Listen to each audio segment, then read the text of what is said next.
folks, today is Friday, April 3rd, 6:51 a.m. My name is James, and let's just take a quick look at the markets, and then I'll go through some of the stocks that I'm keeping an eye on. So the S&P 500 created this channel falling wedge type pattern, and then has bounced since then, and it's actually trying to hold this trend line. And I wanted to show that line because this line here, the lower one, is actually the line that's held up this bull market since 2009. So you can see it started back there. That was called the Haynes bottom, where Mark Haynes on CNBC said, "I think we're at the bottom." Okay, that's the bottom point there. But that line has carried on from 2009 and held the market all the way through here to today, where it's still holding it up. So it plunged through, but rebounded and is still trying to hang on. I think it will hold this line, or at least hold this area. And I think what we're in for in the next probably weeks to possibly months is a whole lot of up and down action here. Up, down, up, down, up, down, all the way across. We might form like an ascending triangle, I think, through here, where we might even break out of that, and we might even get up to something like this support line, which is from back here, and then kind of hover above there. But I don't see the market really trying to get some serious upside unless we can get to the other side of this virus stuff. So like that curve, that curve they keep showing, where you're going to hit the peak infection rate, and then it's going to turn, and you're going to start seeing less and less and less infections, and the virus starts to weed itself out of the population because it's already infected enough people that it just can't spike anymore. It just can't, create a huge influx of infections anymore.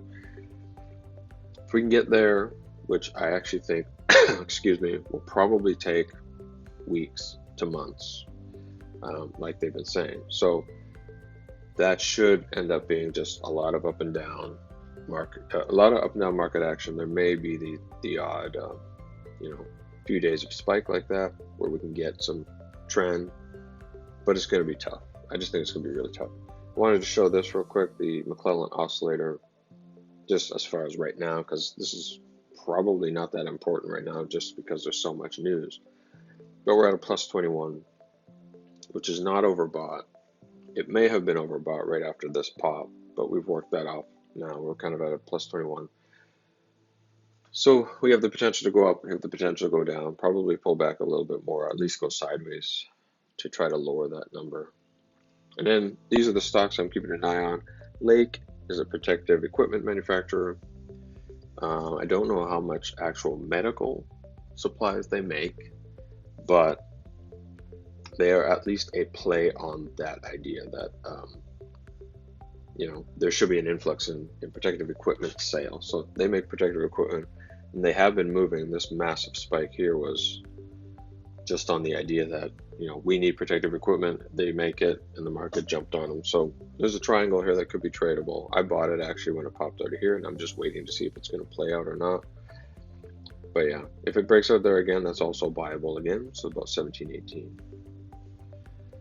TDOC is remote consults with a doctor.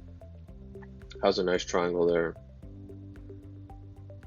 166.16 I think would be about a good place to buy in there if it breaks out. Xilinx, I'm keeping an eye on Xilinx because when I've seen the market go up in the last week or so, the semiconductors have moved. So if you look at NVIDIA, you look at AMD, they've moved, as well as Broadcom, Lam Research, and nearly every MSCI is another one. Nearly every semiconductor has moved when this market starts moving. Xilinx is another chip maker that has moved as well. So you can see all these green bars in here, and this is holding on pretty well to form this ascending triangle. I like stocks that have pulled back into ascending triangles. I think that's a really, really bullish sign. And so I think that this guy could move. So when the market starts moving, if it breaks that line, I'll be buying it. That's right around 80.59. right around there. So if it gets volume, you see momentum in the market, you see some of the other chips moving, and this guy moving too, breaks that line, I'd go for it. And then PXD is an oil company. I only put this in because of some of the news that happened yesterday. Started to see oil spike. PXD spiked as well, and you can see that there's a nice gap down into an ascending triangle. Again, that's that pullback into an ascending triangle. Looks pretty good to me if we get more momentum in oil and we actually get an announcement from Russia, Saudi Arabia. So the high of that is 80.19. That'd be the area that would be breakout. Here's another one. This has a really big triangle, and I'm just waiting on this one, just keeping an eye on it. If it ever breaks that line, I'd be buying that again. I bought it once here. I actually had the line a bit lower.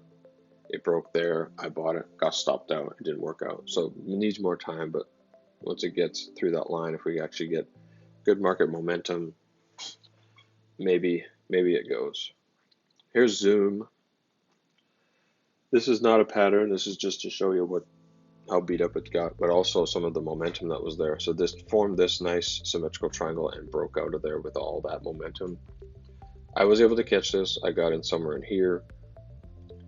There was 118.71 maybe, and I held it up to 159, and I just got out. One of the things that I like to try to do is in difficult markets, if I get a trade that actually makes a profit, get out quick. Just take your profit. Don't sit there waiting and thinking you're going to get more. If you get a nice gain, take it. That's what I did here. And then obviously this is getting pounded now with the news about them, either purposely or accidentally feeding data off to Facebook or whatever. And now there's a lawsuit. So the stock's getting beat up. Then TVIX, I just wanted to show really quick because this is the volatility index, and it has a pennant after moving down.